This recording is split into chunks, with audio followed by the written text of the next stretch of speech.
First 5 years in business, we had 4 regions. We launched our first region in Northern Virginia, followed by our first European region in Dublin, followed by our second US region in Northern California, followed by our first Asia Pacific region in Singapore. Now, this may not seem that impressive, but I promise you, at the time, this was a really big deal for us. But let's keep going. Now I've illustrated what AWS looked like after our second 5 years. You can see that we've added 7 additional regions. We added 2 in North America, Oregon, and a special region for certain government workloads, US GovCloud West. In South America, we added Sao Paulo, and we added our second region in Europe with Frankfurt. And then we added 3 regions in Asia Pacific: Beijing, Tokyo, and Sydney. So all told, in the first 10 years, we launched 11 regions.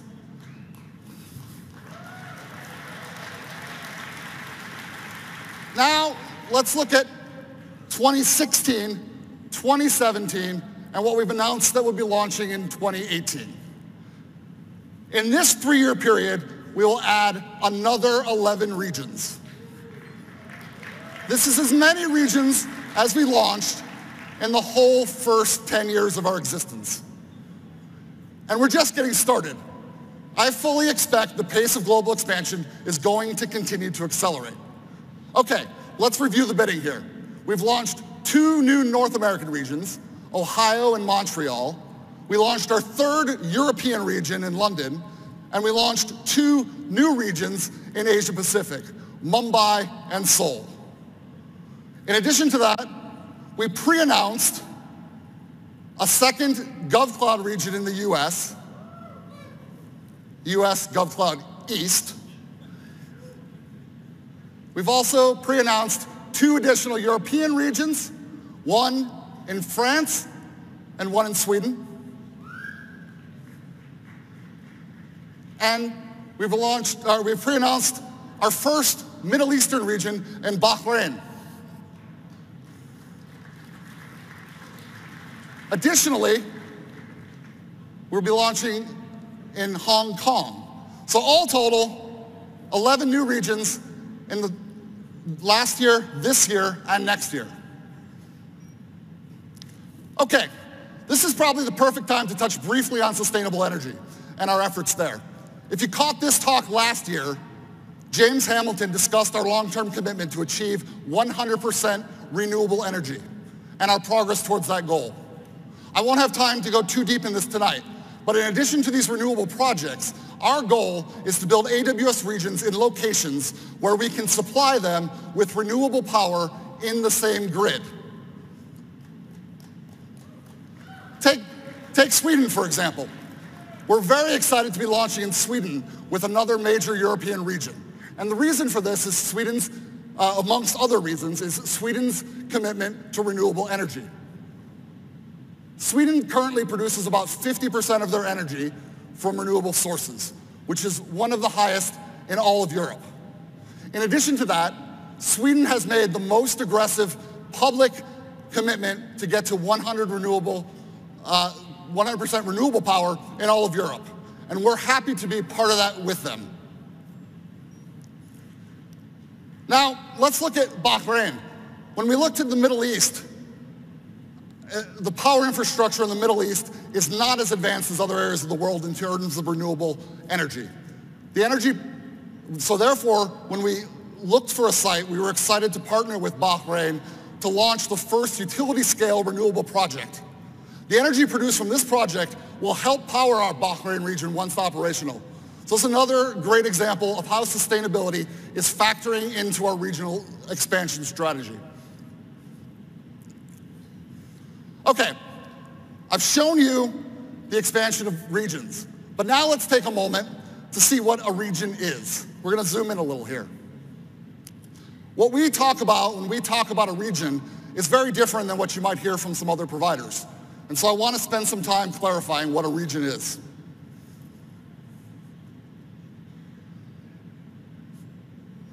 Okay, it all starts with something we call an availability zone. An availability zone is a very important concept for us. Each availability zone is a fully isolated partition of our infrastructure. What do I mean by fully isolated? Well, first, it's physically separate. Not in the same building as other availability zones, not across the street from other availability zones. It's separated by meaningful distance. You can think in terms of miles here, and usually several miles. We also design each availability zone to have its own power infrastructure. Availability zones are also quite large. As illustrated here, they can be more than one data center, and they can be 100,000 servers or more at full scale, many hundreds of thousands of servers. Okay, so again, we have 5 data centers making up this availability zone behind me. When we have that, we connect these availability zones via fully redundant and isolated metro fiber. This provides extremely high reliability of connectivity between those facilities within the availability zone. Now, let's look at how availability zones get composed into regions. Each region, as I said, is multiple availability zones. All AWS regions have at least 2 public availability zones, and most have 3 or more. Our largest region currently has 6 public availability zones. Now, let's pause our anatomy lesson for 1 second. Before we wire up all these availability zones to each other, I want to explain why I'm making such a big deal out of availability zones. Availability zones, as their name implies, are key tools for building highly available applications. If you partition your application across availability zones, you can better isolate from any issues. And what do I mean by issues? Well, as you're going to see, we've designed a large amount of redundancy into our region builds. But even with that redundancy, we live on planet Earth. And on planet Earth, anything can fail. Tornadoes can happen. Asteroids can potentially hit. Lightning can strike. There are many problems that can happen that no amount of redundancy can protect you from. And so for that reason, if you partition your application across availability zones, you can achieve extremely high availability. And so this was one of the first features that we launched after launching the EC2 service. It's been a key building block of Amazon's reliability over the years, and we were excited to share it with customers, and we still are today. Okay, let's go back to our anatomy. We've got our availability zones. We now connect these availability zones with fully redundant, isolated metro fiber once again. This provides high throughput, low latency networking to and from each of these availability zones. This makes it as easy as possible to run partitions of your applications across multiple distinct infrastructure segments. Okay, now we've got a region. It doesn't do much good if we don't plug it in. So let's connect it to the rest of the world. Each region has 2 independent transit centers. These are fully redundant transit centers that are highly peered and connected to other global networks. And each is redundantly connected to every availability zone in the region through multiple redundant metro fiber connections. So, as I mentioned and as you can see, we have a lot of redundancy built into AWS regions. We will do everything we can to make sure that you never see a failure. And if you use availability zones, you can achieve even higher availability. Now let's look at the networking supporting our global infrastructure. Here's the map of the launched regions once again. Now, let's go ahead and add in our points of presence, or POPs. These are the highly connected edge locations that we use for CloudFront and AWS uses to peer with the eyeball networks all across the world. Today we have over 100 points of presence across the world, and these too are expanding rapidly.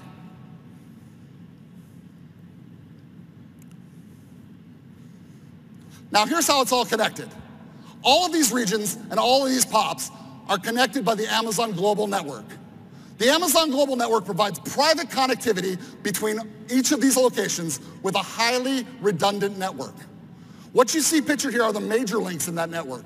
Each of these links is one or more 100 gig connections. And in most cases, there are many connections. This is a great story once you're all in AWS. But how do you connect in? What if you need to connect back to your data center? That's where Direct Connect comes in. AWS Direct Connect makes it easy to establish a dedicated network connection directly to AWS. You can see I've added the 67 Direct Connect locations represented by blue dots. This is where we can meet your network and you can peer with us directly. And again, we're expanding this footprint rapidly. And we've recently launched a new feature with Direct Connect, Inter-Region Direct Connect. This means that customers can now establish a connection with any of the 67 Direct Connect locations and securely connect via our private backbone to any AWS region. Okay, so that is my high-level overview of our infrastructure. As I said, we're just getting started, and I fully anticipate that in future updates, this map will continue to grow and continue to get more connected. Now, I want to move on to one of the big meaty sections for tonight. Our goal, my goal, is to give you a little glimpse under the cover at some of the things we're doing. And we're also going to talk to you about how we innovate at scale. And so our first topic for the evening is going to be computing at scale. Now, I have a little sweet spot in my heart for compute. My first role at AWS was as the general manager of EC2. And I got to launch that service and shepherd it through its first few years. And man, that was a wild ride. But it has come such a very, very, very long way. And some of that story we're going to tell you here tonight.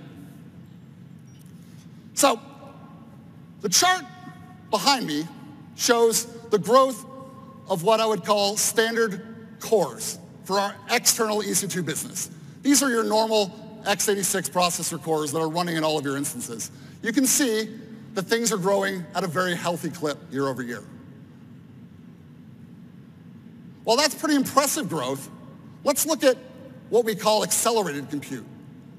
This graph shows the growth of GP, GPU, and FPGA cores. This is exponential growth, and it's being fueled by a sea change in computing.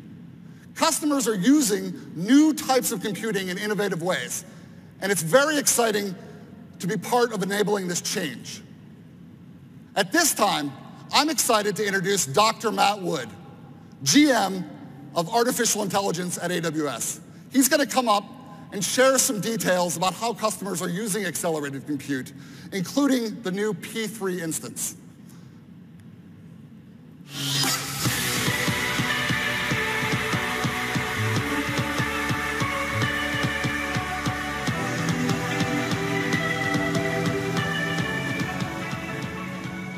Thank you, Peter, and good evening, everyone. Welcome to reInvent. So as Peter was saying, machine learning is undergoing something of a renaissance at the moment. It seems like machine learning comes into the forefront of our minds every 4 or 5 years, but it's never really stuck before. And the reason for that is that it's almost always been constrained because of scale. But today, with the cloud, we're able to address these challenges of scale.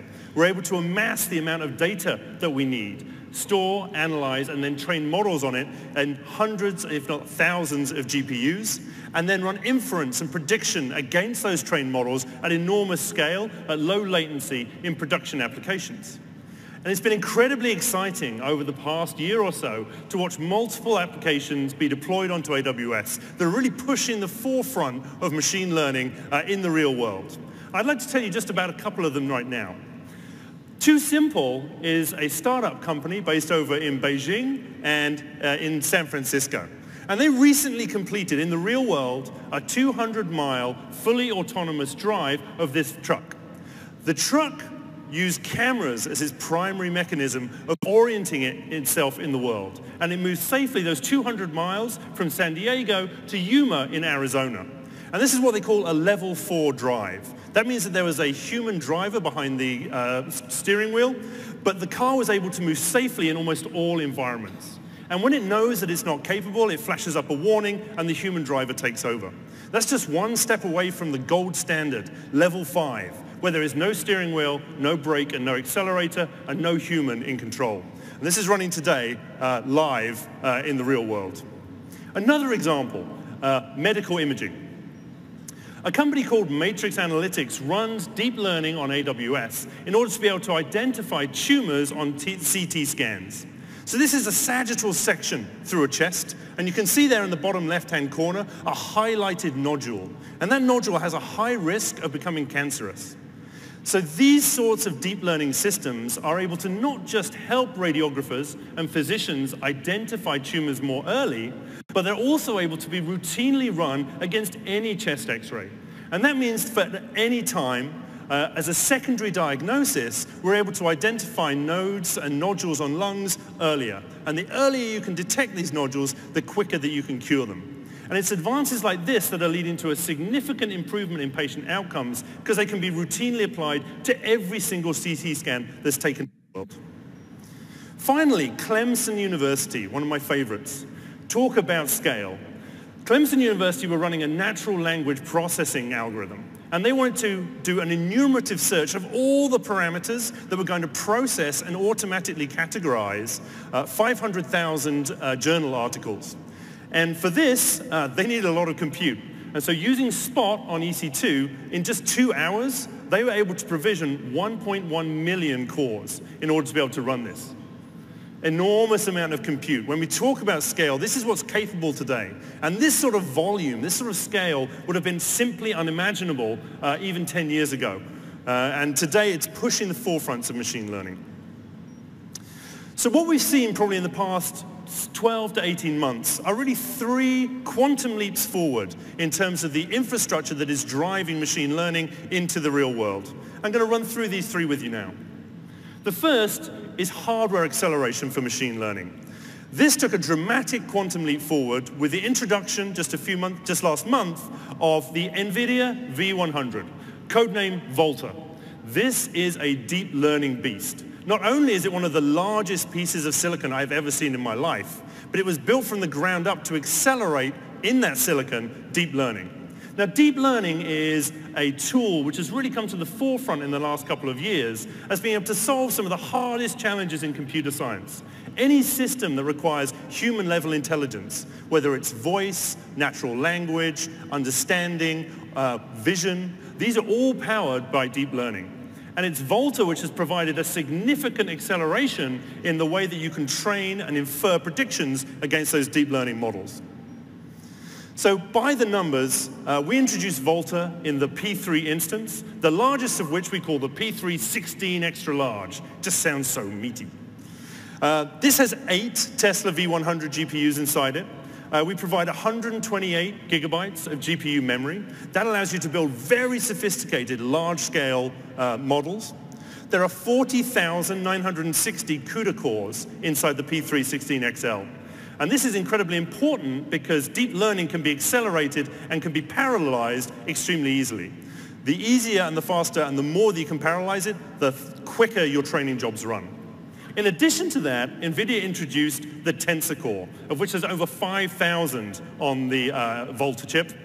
And these can be connected together at over 300 gigabytes per second. That means that you can transfer the weights of your model and you can parallelize not just on a single chip, but across GPUs and even across instances. So let's take a look at the impact that this has. So the hardware acceleration is powered through a deceptively simple inner loop of deep learning. All it is a 4x4 matrix multiplication, which happens over and over again, the results of which are added to the previous iteration of the matrix multiplication. And this inner loop spins round and round and round. And the faster that you can spin it, the faster your models are trained. Interestingly, they took the approach of using FP16, so half precision floating point, 16-bit floating point, in order to be able to accelerate it even further. And Volta can mix precisions. So it can use both 16 and 32-bit floating point numbers to gain extra acceleration. So what this means is that on a single P3, you can get over 1,000 teraflops of performance. That's a petaflop in a single instance on EC2 today. So that's the first. The second is that having all this hardware acceleration doesn't make a lot of sense unless you have software and frameworks that can take advantage of it. And in the past couple of months after the introduction of Volta, we've seen significant improvements in machine learning frameworks. These machine learning frameworks put deep learning in the hands of mere mortals. They allow you to very quickly and easily build, train, and deploy deep learning systems. They're traditionally open source. They have strange names like TensorFlow and MXNet and Caffe2. And our approach at AWS is that we want AWS to be the best place to run all of these engines. Whether it's TensorFlow, MXNet, or Caffe, we want all of them to be able to run incredibly efficiently both on EC2 and on Volta. And so we worked very much backwards from what we were hearing from our customers. Our customers were telling us that they wanted better performance out of TensorFlow. And so we took a look at TensorFlow, we applied some patches, we ran a ResNet, which is an image classification neural network, training run on a P2, 8 extra large, and we compared that to the P3. And we saw a significant improvement, 3 to 4x improvement on TensorFlow with P3. We did the same approach with MXNet, and we saw similar improvements when we were running in FP32, using those 32-bit floating points. When we started to make modifications even deeper inside the engine to support the multi-precision, both 16 and 32-bit floating point, we saw an even more dramatic improvement in training performance. 7x or 8x in the case of training a neural network for object classification. So incredible increases in raw training performance. But what's even more interesting and arguably more important is the price performance. And when you start to compare the cost that it takes to run a single image through the training process, you can see the differences. So it is 4 times cheaper to be able to run on a Volta box than it is on a P2 box for ResNet 50. All of these engines are available today with a single click. You can jump up onto the AWS Marketplace and you can pull down a pre-configured, pre-optimized army, which has all of these engines ready to go for Volta and for P2. We include the Conda environment, which provides virtualized environments for data scientists. We make a source code army available so you can get into the guts of the engine and make modifications yourself. And also just a clean slate base army with no engines installed so you can start building your own deep learning frameworks. And these run on Amazon Linux and Ubuntu. The third quantum leap is really the rapidly growing community of tools and organizations that are banding together to help developers drive machine learning even further forwards. And we've been lucky to be involved in a couple of these. The first, which we announced 2 months ago, is a new library for machine learning from AWS and Microsoft that we call Gluon. Gluon provides a significantly more friendly approach to machine learning. It allows you to use imperative models, that's what you're used to using with Python, to be able to define dynamic neural networks which you can train without any decrease in training performance. We also worked with a large consortium, including Microsoft again, Facebook, Intel, ARM, and more, on the Open Neural Network Exchange, or ONNX. ONNX provides an open standard for moving trained networks between these different frameworks. We want customers to have the opportunity to be able to train on one engine and then run on another. So this provides interoperability between frameworks, which is important when you're moving between these engines. The third and final example is NNVM and TVM, which is a collaboration between AWS and the University of Washington. Here, we're introducing NNVM, which is a neural network custom compiler, along with TVM, the Tensor Virtual Machine. And together, these two form an abstraction layer so that developers don't have to worry about the underlying hardware on which their neural networks are running. All you do is give the neural network definition to NNVM and TVM, and it will spit out an auto-tuned kernel for the specific hardware that you're running on. It's a dramatic cost saving when you're trying to drain every ounce of performance out of the hardware that you're running your machine learning on so that you can drive your trucks, so you can identify your cancers, and so you can run extraordinarily large natural language processing. And with that, I'd like to hand it back to Peter. Thanks a lot.